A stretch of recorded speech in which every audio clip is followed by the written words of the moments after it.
السلام علیکم ناظرین کرام، نئی ویڈیو میں آپ کو خوش آمدید کہتے ہیں۔ کل علی امین گنڈا پور نے واپس آ کے ایک تقریر کی اسمبلی میں۔ اس کے آخر میں انہوں نے کہا کہ ملک کے لیے آنے والے دنوں میں اچھی خبریں آئیں گی۔ میں نے گزشتہ ویڈیو میں آپ کو بتایا کہ اس کے بعد 3 بڑے آؤٹ کمز ہوئے۔ ایک تو خیبر پختونخوا ہاؤس کو سیل کیا گیا سی ڈی اے کی طرف سے، پھر خان سے ہر قسم کی ملاقات پہ 18 تاریخ تک پابندی لگا دی گئی، یعنی اگلے 12 دن تک عمران خان کا عوام، وکلاء اور لیڈران سے رابطہ منقطع کر دیا گیا ہے۔ اب علی امین گنڈا پور نے صحیح کیا یا غلط، یہ قوم کو کبھی پتہ نہیں چلے گا کہ خان کا آرڈر کیا تھا، اور اس دوران اگر آئینی ترامیم ہو جاتی ہیں تو عمران خان کچھ بول نہیں سکیں گے، کچھ بتا نہیں سکیں گے، نئی ہدایات نہیں دے سکیں گے۔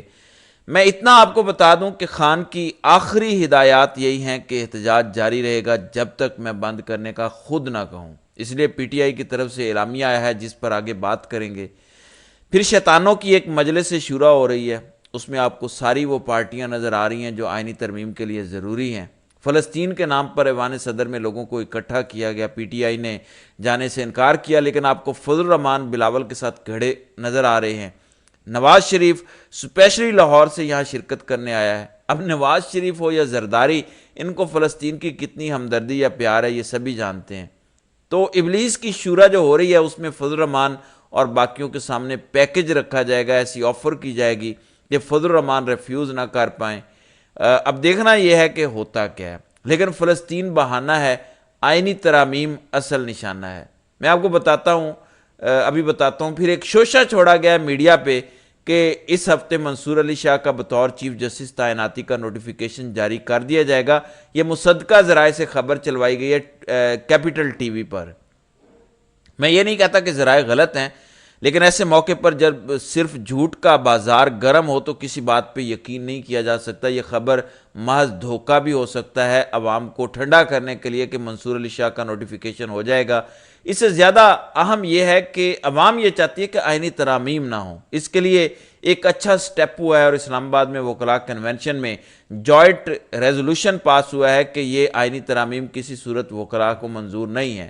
وکلاء نے کہا ہے کہ ہم کٹ مرنے کو تیار ہیں، لیکن یہ عدالت بنانے کی اور سپریم کورٹ کے پر کاٹنے کی اجازت نہیں دیں گے۔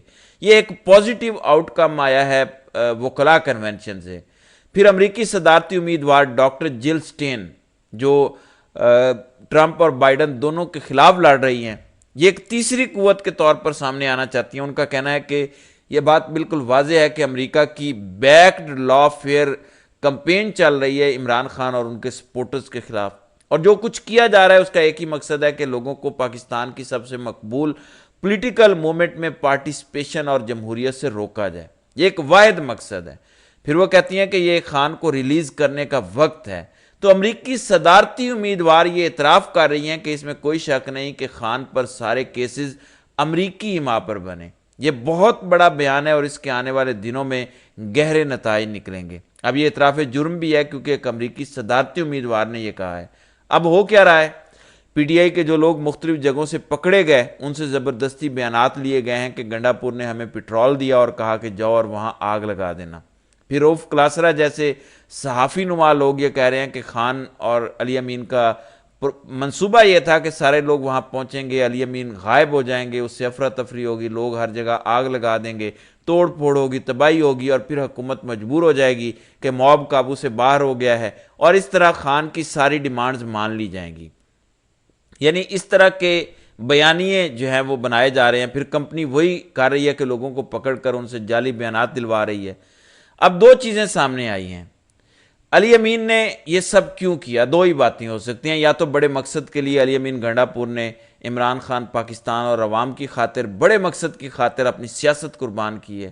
اس پوائنٹ سے آگے اگر فوری طور پہ پازیٹیو نتائج نہیں نکلتے اور علی امین گنڈا پور کا کردار واضح نہیں ہوتا تو سیاسی طور پر گنڈا پور نے خودکشی کر لی ہے، لیکن بڑے مقصد کے لیے۔ ایک ہی ہو سکتا ہے کہ کچھ ایسے معاملات بہتر ہو گئے ہوں، کوئی گارنٹی دی گئی ہو کہ اب یہ ٹھیک ہو جائے گا، لیکن گنڈا پور نے سارا نزلہ اپنے اوپر لے لیا اور ایسا ایک بیان جاری کیا جس میں کوئی ربط نہیں تھا، کوئی یقین نہیں کر رہا، اور ان کی سیاست ختم ہو گئی ہے۔ یا پھر عمران خان جس کا ہیرو ٹیپو سلطان ہے، اور جس طرح ٹیپو سلطان کو میر صادق نے دھوکہ دیا، علی امین عمران خان کے لیے میر صادق ثابت ہوئے ہیں۔ ان دو میں سے کوئی ایک بات ہے، تیسری کوئی بات نہیں ہے۔ یا تو گنڈاپور نے تاریخ کی بہت بڑی قربانی دی ہے کہ میں سب کچھ اپنے ذمہ لیتا ہوں، ملک کے لیے کچھ بہتر ہو جائے، یا تو یہ ہے، یا پھر وہ میر صادق ثابت ہوئے ہیں، وہ عمران خان کی پیٹھ میں خنجر گھونپنے والے ثابت ہوئے ہیں۔ اب یہ پتہ کیسے چلے گا؟ ناظرین کرام، جو خبریں آ رہی ہیں، ایک تو منصور علی شاہ کا جو نوٹیفیکیشن ہے وہ ہو جائے گا، دوسرا یہ کہ آئینی ترامیم 25 اکتوبر تک مؤخر ہو جائیں گی۔ 25 اکتوبر تک آئینی ترامیم کے حوالے سے کوئی اجلاس نہیں بلایا جائے گا۔ یہ دو کام اگر ہو جاتے ہیں تو اس کا مطلب ہے کہ علی امین اپنے مقاصد حاصل کر کے چلے گئے، بدنامی انہوں نے مول لے لی، سیاست انہوں نے قربان کی۔ اب ناظرین کرام، تھرڈ امپائر کے نام سے پروگرام کرتے ہیں اکبر باجوہ، اجمل جامی اور حبیب اکرم صاحب۔ حبیب اکرم نے رجیم چینج آپریشن کے بعد جس طرح کی عوامی صحافت کی ہے، سچ بولنے اور سچ دکھانے والی صحافت کی ہے، ان پر کسی حد تک اعتبار کیا جا سکتا ہے۔ گو کہ یہ فتنے کا دور ہے اور میں کسی پر پورا اعتبار نہیں کرتا۔ ان کے پروگرام سے جو چیزیں سامنے آئی ہیں، اس میں ایک تو کہا گیا کہ علی امین کو کہ آپ آ جائیں، ویڈیو کال پر خان سے آپ کی بات کروا دیتے ہیں، بڑی سکرین پہ یہیں بیٹھ کے مذاکرات ہو جائیں گے، بات چیت ہو جائے گی، اور آپ عمران خان سے ہدایات لے لیں۔ علی امین چلے گئے، لیکن وہ ہو نہیں سکا، پھر اس کے بعد انہیں کہیں اور لے جایا گیا، اور یہاں پہ یہ تینوں آپس میں متفق نہیں ہیں۔ ایک کہتا ہے کہ وہ آپ پارا کسی دفتر میں گئے اور وہاں ملاقات ہوئی، اور اس کے بعد سرینا ہوٹل میں رات گزاری، اس کے بعد پشاور واپس گئے۔ ایک صاحب کا یہ کہنا ہے کہ وہ سیدھے ہی پشاور کور چلے گئے، یعنی پشاور میں ہی انہوں نے سارا وقت گزارا۔ کچھ صحافیوں نے بھی کل رات خبر دے دی تھی کہ علی امین پشاور روانہ ہوئے ہیں، تو اس کی کوئی لاجک بنتی ہے۔ پھر کہتے ہیں کہ مختلف لوگوں سے رابطے ہوئے کہ آپ عمران خان سے ملاقات کریں اور یہ پیغام بھیجیں۔ اب یہ لوگ اینڈ ریزلٹ یہ بتاتے ہیں کہ آئینی ترامیم 25 اکتوبر تک اب نہیں ہوں گی۔ علی امین گنڈاپور نے ایک چیز اچیو کر لی ہے، ابھی تک ایسا لگتا ہے، یعنی قاضی صاحب ریٹائر ہو کر گھر چلے جائیں گے، پھر آئینی ترامیم ہوتی ہیں تو ہوتی رہیں۔ اب یہی بنیادی گول ہے جس سے پتہ چلے گا کہ کیا واقعی ایسا ہوگا۔ پھر یہ بھی کہا گیا ہے کہ جب کے پی ہاؤس میں یہ سب ہونا تھا کہ وہاں پر ملاقات کرتے ہیں، تو حکومت کی طرف سے پولیس کو بھیجا گیا اور یہ سارا کچھ کیا گیا، یعنی حکومت نہیں چاہتی تھی کہ علی امین گنڈاپور سے کسی کی ملاقات ہو سکے اور بیٹھ کے بات چیت ہو سکے۔ تو کے پی ہاؤس پر حملے کا کام رینجرز، محسن نقوی اور وفاقی حکومت نے کیا ہے، یہ ان کا دعویٰ ہے۔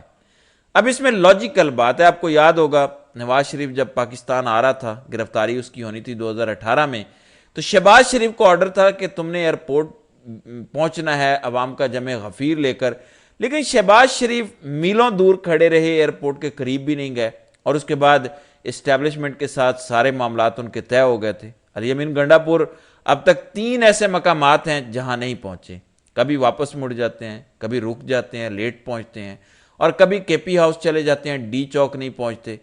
تو اس وجہ سے نون لیگ کی پریشانی کی وجہ سمجھ آتی ہے کہ انہوں نے پولیس کو کہا ہو کہ جاؤ کر دو اٹیک، اور اس ٹائم پولیس ہر بات سنتی ہے حکومت کی، کیونکہ پولیس کو پتہ ہے کہ یہ حکومت سیم پیج والی ہے، تو وہ جو بھی آرڈر دے رہے ہوں گے وہ تو ڈائریکٹ ہی آرڈر ہوگا، یہ ہو سکتا ہے۔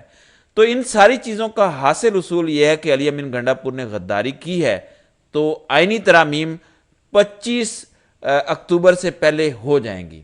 اگر علی امین گنڈاپور نے قربانی دی ہے اور عمران خان کا مقصد حاصل کیا ہے، لیکن اپنی ریپوٹیشن قربان کر دی ہے، تو 25 اکتوبر تک آئینی ترامیم نہیں ہوں گی۔ باقی جتنی بھی لوگ بات کر رہے ہیں، صحافی بات کر رہے ہیں، اپنا انالیسس دے رہے ہیں، یہ ساری تفصیلات ہیں، جو بھی کوئی بولتا ہے وہ غلط بولے گا۔ اصل چیز یہی ہے کہ یہ 2 حصے، ایک قاضی کا جانا اور دوسرا آئینی ترامیم کا نہ ہونا، یہ اگر 2 ٹارگٹ علی امین گنڈاپور نے اچیو کیے ہیں اپنی قربانی دے کر، اور یہ آؤٹ کم آنے والے دنوں میں نظر آتا ہے، تو یقیناً علی امین گنڈاپور کی قربانی بہت بڑی ہے۔ لیکن اگر ایسا نہیں ہوتا اور فوراً جو ہے وہ 25 اکتوبر سے پہلے آئینی ترامیم ہو جاتی ہیں اور قاضی کے لیے آئینی عدالت کا قیام ہو جاتا ہے، تو اس میں کوئی شک نہیں ہے کہ عمران خان کے لیے علی امین گنڈاپور میر جعفر ثابت ہوئے ہیں۔ تو دیکھنا یہ ہے کہ اب آنے والے دنوں میں اس حوالے سے کیا ہوتا ہے۔ بہرحال دیکھتے ہیں کہ آگے آگے ہوتا ہے کیا۔ تو ناظرین اکرام، آپ کی اس ویڈیو کے حوالے سے کیا رائے ہے؟ آپ اپنی رائے کا اظہار کامنٹ سیکشن میں ضرور کیجیے گا۔